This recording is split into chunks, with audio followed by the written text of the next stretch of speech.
reading program that is done through the New Braunfels Public Library, and the publisher is a group called Friends through the New Braunfels Public Library, and it's published every year during the summer. So the publishing date for this year would have been May 2018.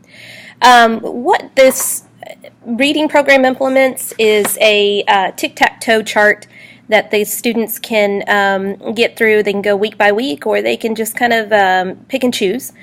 And there's certain different things that challenge the students' neural systems involved in reading through visual processing, auditory processing in the frontal lobe. It also it processes through the phonological awareness area, and lastly, the vocabulary area.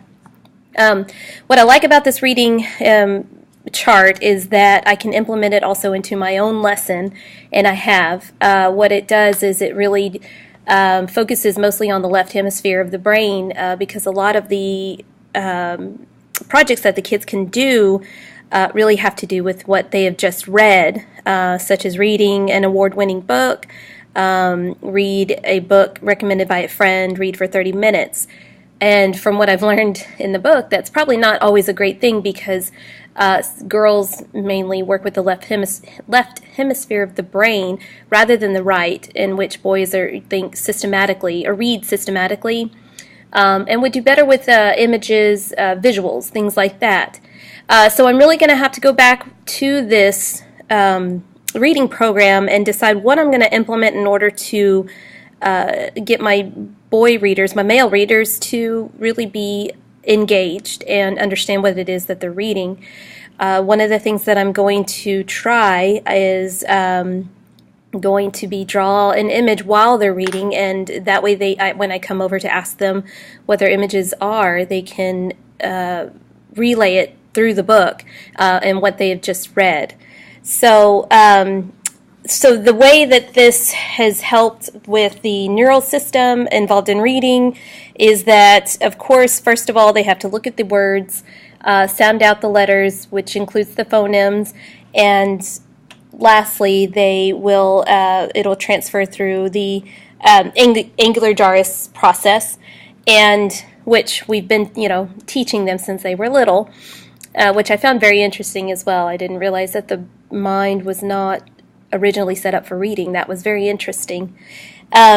So it'll go through the visual processing. When they look at the words, they can actually read it out to themselves if they need to, which is the auditory processing. And then finally, it's relayed to their memory, what the word disobedient means, and they also have to use their past vocabulary knowledge and understand that disobedience means, not doing what you're supposed to do.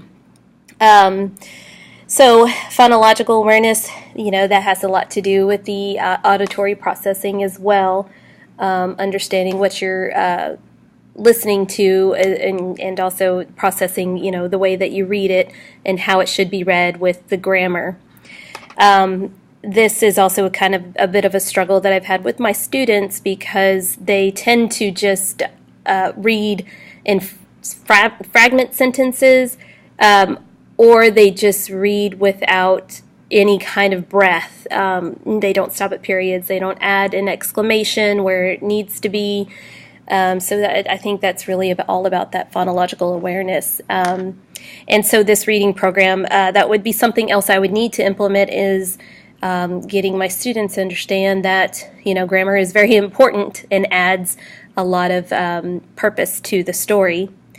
So this community reading program has done great. I do understand that now there's a lot of things that I need to change, and I will plan to do that this year.